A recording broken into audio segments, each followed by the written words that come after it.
Nasa Pilipinas na ang ilang OFWs na nagmula sa Israel na binubuo ng ilang hotel workers at caregivers. Agad naman nakaantabay ang OWA katuwang ang Department of Migrant Workers at Department of Social Welfare and Development para bigyan ng agarang tulong ang mga OFWs. May report si Sheila Natividad.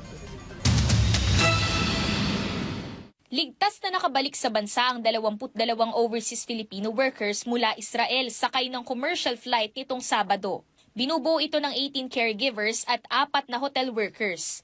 Bagamat nananatiling limitado ang mga biyahe sa paliparan, naisa katuparan ng kanilang pag-uwi sa tulong ng Overseas Workers Welfare Administration o OWA matapos itawid ang mga OFW mula Israel papuntang Egypt. Agad namang umantabay ang OWA katuwang ang Department of Migrant Workers at Department of Social Welfare and Development para bigyan ng agarang tulong ang mga OFW.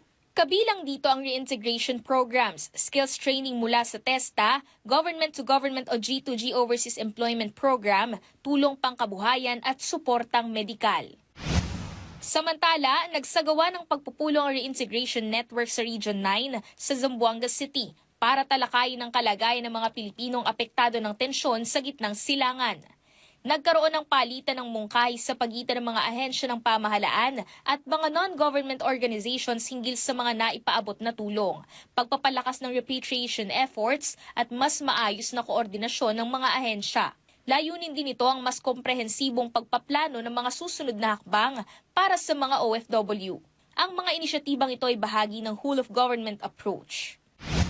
Mas pinaiigting pa ng DMW ang pagtugis sa mga scam hub na nambibiktima ng mga OFW, partikular sa usapin ng human trafficking.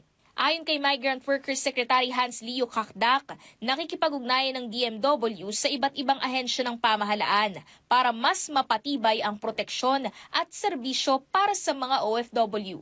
Sheila Natividad, para sa Pambansang TV sa Bagong Pilipinas.